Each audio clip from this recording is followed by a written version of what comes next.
England के साथ फिर से एक बार ऐसी घटना घट चुकी है जो उसने सोची नहीं होगी।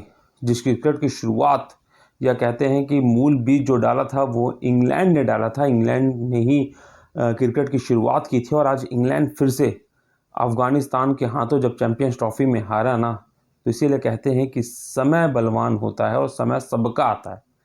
अफ़गानिस्तान ने फिर से एक बार साबित कर दिया कि अब वो टीम नहीं रही जिसको कह सकते हैं कि once in a blue moon, मतलब कि कई सालों में केवल एक जीत। 2023 ओडीआई वर्ल्ड कप में इसी इंग्लैंड को हराया था। हालांकि इब्राहिम जारदान सबसे युवा खिलाड़ी बन चुके हैं अफगानिस्तान का।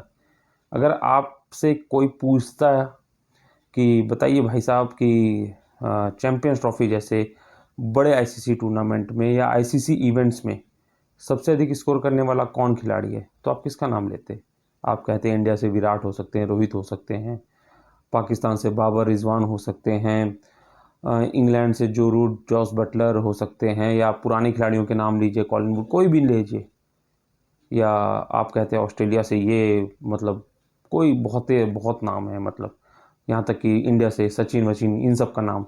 लेकिन कभी आप सोच सकते हैं कि नहीं, ये तो अफ़गानिस्तान से इब्राहिम जारदान है। जी हाँ, सबसे कम उम्र 23 साल में आईसीसी इवेंट्स में 2 सेंचुरी लगाने वाले।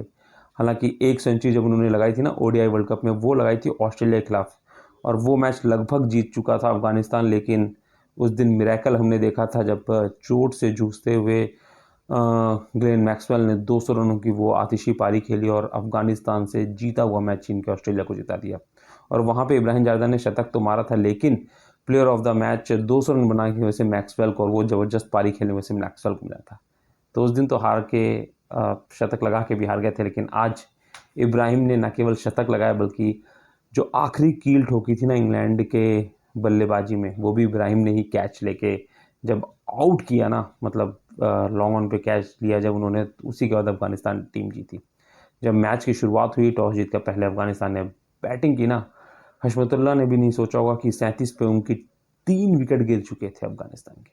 और ऐसे में जब जोफ्रा आर्चर जिस टीम में हो, मार्क वुड जिस टीम में हो, आदिल रशीद जिस टीम में हो, वो टीम 37 पे 3 होने के बाद अफगानिस्तान जैसी टीम को 325 रन बना दे, ये कोई सपने भी नहीं सोच सकता था। लेकिन इब्राहिम जारदा की जबरदस्त बैटिंग, 177 रन महज 146 गेंदों में, मतलब 150 गेंदें भी नहीं खेली, और 177 रन आईसीसी इवेंट का सबसे बड़ा स्कोर बना डाला इंडिविजुअल।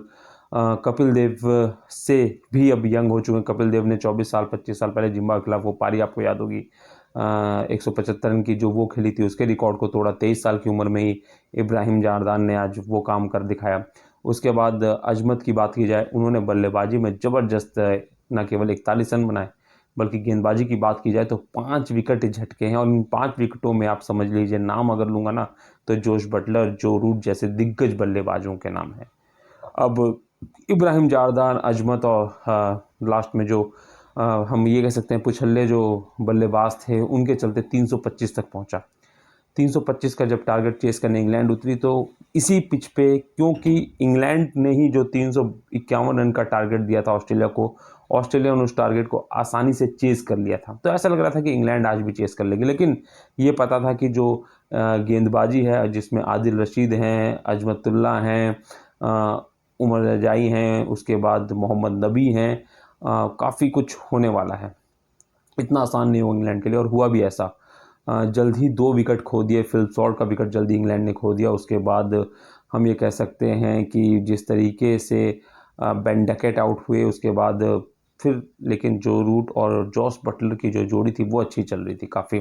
जॉस बटलर ने लगभग 40 रनों के ऊपर बनाया, लेकिन उसके बाद अजमत की गेंद पे वो भी आउट होते हुए चले। उसके बाद तो फिर आदिल रशीद ने वो जब अंपायर ने, ऑन फील्ड अंपायर ने नॉट आउट दिया था, लेकिन उसके बाद जब तीसरा विकेट गिराना था तो आदिल रशीद ने बिना सोचे संकोच किए डीआरएस लिया, और उसके बाद जो था वो बेन डकेट चलते बने, जहां से बहुत बड़ा झटका मिला, क्योंकि बेन डकेट ऑस्ट्रेलिया मैच में शतकवीर थे।